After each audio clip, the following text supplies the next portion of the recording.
Welcome everybody, my name is Trent Duncan, and I'm here today with Russ Scala. He is my guest, founder of the Institute of Nutritional Medicine and Cardiovascular Research. He's specifically going to talk with us today about testosterone and testosterone therapy, basically for men. So, welcome Russ. How you doing, Thanks Trent? Thanks for the show. How you doing, All right, buddy? Thanks for coming. Very good, thank you. So let's just start out. Give the audience a little bit of a background about you. So tell us a little bit about yourself and exactly what the Institute does. Well, basically a real quick history on myself. I've always been interested in the metabolism. I worked in the emergency room. I was a paramedic early in my life, attached to the SWAT team, studying about stress and helping folks. And then I became a triathlete where we were doing long distance training. And early on in my career, we started studying hormone levels and testosterone levels in athletes and high stress occupations, even back in the early 80s, and we were watching things unfold. So that was sort of like the perfect storm for me to get this education and this skill set, and for me later on to form the Institute of Nutritional Medicine. Let's just jump right to it, basically. There's a lot of studies out there that talk about the negative effects of testosterone. Heart attack, weight loss or weight gain, some sort of, we also have heart failure too is another one. Even the USA Today has an article about that. So can you elaborate a little bit on why this is happening, and is it really testosterone's fault? So tell us a little bit about that. Well, one of the things we always have to remember is that no matter what drug it is on the market, whether it's testosterone or progesterone for women or it's an SSRI, everybody is biochemically unique. So everybody cannot have the same dosages of testosterone or the same dosage of vitamins. If you could get your head around that concept and understand that physicians aren't really trained in preventative endocrinology, you have to get the research yourself, and that's what we provide people with. We've educated over 200 physicians. We set up over 25 different clinics studying the effects of testosterone on AIDS patients, on brain injury patients, on athletes. We study testosterone on women. So we've got thousands and thousands of test results that we use when we're trying to help people better understand the hormone replacement therapy. And testosterone right now is a very hot topic. So let's just speak directly to like one of these articles that come out about the research that says testosterone causes heart failure. Is it testosterone's fault directly, or these doctors that just keep pumping their patients with testosterone? What other factors are involved that lead to maybe this heart failure in some of their patients? Okay, great question. Testosterone has been vilified in the press for a lot of years because it's a performance-enhancing drug, but actually it's life-saving to a lot of people. Now, like any drug out there, if you give testosterone the wrong way, one of the drawbacks is it'll thicken up your blood. It causes more red blood cells. If you cause more red blood cells and you get dehydrated, you could have a heart attack from throwing a blood clot. That's almost with any drug. Okay? When we put somebody on testosterone, we have to understand there's different delivery systems for testosterone, and they have to do blood work every 90 days to monitor their blood thickness. It's called a hemoglobin hematocrit.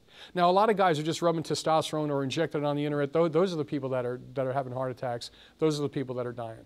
They're flying by the seat of their pants. When this is done the right way, like I've seen it done before, like I have clients using it right now, and I use it myself, it's life-saving.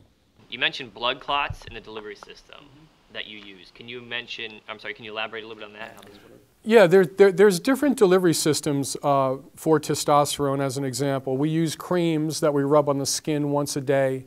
For a lot of years, they've been using injections. Now, injections, we need to move away from. I know a lot of doctors still use it, and we're just saying that if the body or the testicles and the adrenal glands release 5 to 10 milligrams of testosterone a day, and you inject 100 to 200 milligrams a week, you're going to cause a testosterone to skyrocket inside the body, which leads to blood clots, which leads to damage to the arteries.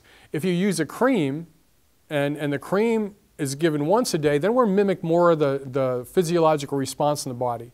There's also sublingual delivery systems, but these are the two most popular. So everybody is biochemically unique. Every male needs blood work done before he goes on testosterone therapy, and he needs to be monitored while he's on the therapy. A lot of people aren't doing that. Makes sense. That's why these attorneys are all over it right now. Can you tell us a little about your background of how you've administered testosterone with some of your patients? I understand you've had use testosterone therapy with AIDS patients, heart patients, and some brain injury patients. Can you tell us a little about that? Exactly. The future of testosterone and hormone replacement therapy is going to move into the brain injury market. We're already collecting research on that with the neurology community. Believe it or not, testosterone is going to be one of the treatment protocols that helps with neurogenesis or neuroplasticity. That basically means the development of new brain tissues. Now that we can see that in real time with fMRIs, that's pretty amazing stuff.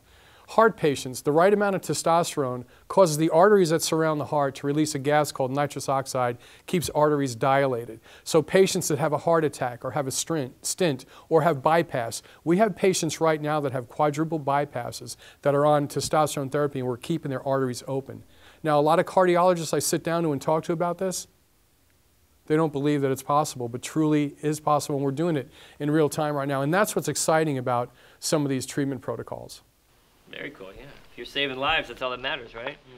Now, I also understand that you use testosterone yourself, so you don't just give it out, you dish it yourself. So you ultimately know what some of these effects are because you're experimenting with your own body here. So when you were a triathlete and a paramedic attached to the SWAT team, you used some testosterone therapy. So tell us a little bit about that, and can you just elaborate? Yeah, here's the evolution. I'm one of those guys that gravitates towards high-stress environments, and at the time I didn't realize being a paramedic, responding to emergency calls, taking care of people dying in your arms, working on a SWAT team. You know, I was in my 20s, I thought I was bulletproof. I didn't know how it was compromising my metabolism. So we were drinking a lot at the time because we didn't know what else to do. We didn't want to talk to anybody. We definitely didn't want to go to counselors. So we were drinking a lot, and I knew that with my personality, I was going to have to pick up a positive behavior. So I started running, which led to triathlons, and a 15-year, 20-year actually, racing experience in triathlons. And what I noticed about the triathlon racing is, even though I love the camaraderie and I love the training outside, it got me away from work, it cleared my head, actually helped me focus a lot too, but the triathlon training damaged my metabolism. It lowered my thyroid, my cortisol levels, it lowered my testosterone and my growth hormone levels. I was literally killing myself racing as a triathlete, not realizing it. I mean, I had low sex drive, I was depressed. I kept getting up in the morning and training, thinking like this had to be healthy, and it really wasn't. So I'm not shooting down people that are doing triathlons right now or anything like that. I'm just saying, when I started doing my blood work and getting to baseline, I knew how to design a treatment protocol for myself. And luckily, my doctor prescribed testosterone and growth hormone and thyroid for me. And it took me about 4 years to rehab my body. I quit doing the triathlons. I quit doing long distance training and get back in the gym. I do more interval work now.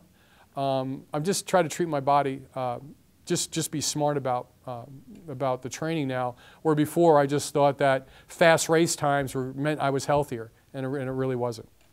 I'm sure all the viewers are curious and stuff about testosterone and some of the different methods, but can you educate them on some questions that they could ask their physicians in order to be smarter about choosing testosterone or choosing the right physician, for that matter, if they want to do testosterone? Yeah, if you're gonna think about hormone replacement therapy, which is becoming a very hot topic, I've got my 80-year-old mother on it right now, and it's helping her with her dementia. My father, that's in his 80s, is also on the program. So as a population ages, testosterone and hormone replacement therapy is going to be very important to maintain our quality of life. I used to take people into nursing homes when I was a kid working on the ambulance, and I remembered, wow. I remembered taking these people up, picking them up, and their muscle wasting and bones, and they were so thin. And I'd take them into these nursing homes and watch them just fade away. That always stayed with me. So now I could improve an elderly person's quality of life with these programs. So the testosterone therapy is going to help with muscle mass, it's going to help with bone density, but you got to find the right doctor. And how do you do that? You interview them. You interview a doctor, or you call us. Our doctors can take care of you and your family members. But the questions you want to ask is, how long have you been doing testosterone therapy, doctor? Are you on the testosterone therapy? Because if he's over 40 and he's not on it, how's he supposed to prescribe it? What pharmacy is he using? What's his treatment protocol? And ask him for patients that are already on the therapy, if you could talk to him.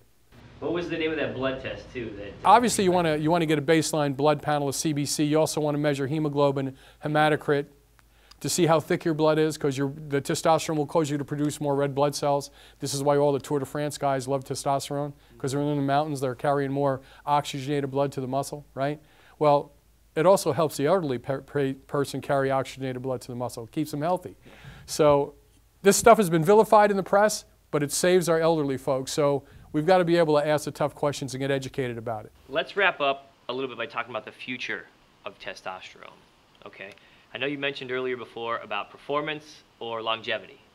Okay, so touch on that a little bit, and on a treatment scale of testosterone uses, give us some of the future, what we can expect to see from testosterone, performance, longevity-wise, and just the future treatment scale of it. The future of hormonal replacement therapy is exactly where my company is headed. I'm interviewing cardiologists right now and neurologists to deliver this program. I'm working with cancer patients and muscle wasting and AIDS patients, and we're collecting data right now that we know is going to be the paradigm shift in helping people maintain their quality of life. It's amazing that if you're 9 feet tall, you're 3 feet tall, they say it's hormonal. But if you're 3 feet wide, they say you eat too much. Well, guess what? Weight loss has a lot to do with hormone levels too, and nobody thinks about that. Weight loss is not about calories as much. It's not about exercise. We interviewed 100 marathon runners that gained weight training for a marathon. So the more stress that you're under, you lower your hormonal levels, and the only way to get better is to correct those hormonal levels with a physician that knows what they're doing. So we're out on the tip of the spear right now. We're meeting great folks. There's about 5% of the doctors out there that really get what we're doing. They want to get involved. And many of the other physicians we work with, they just take our research and they just pass it aside because it's business as usual. They got to see 30 people a day and write their prescriptions. And you know what? That's okay too. Yeah. You just want to stay away from those guys. Right, exactly. There you go, folks. Russ Scala, our guest here, the Institute of Nutritional Medicine and Cardiovascular Research. If you have any questions, you can look him up on the web. We'll have the website available and his information there. Feel free to contact him if you have any questions. Thanks again, Russ, for coming out. Thanks, bro. My man.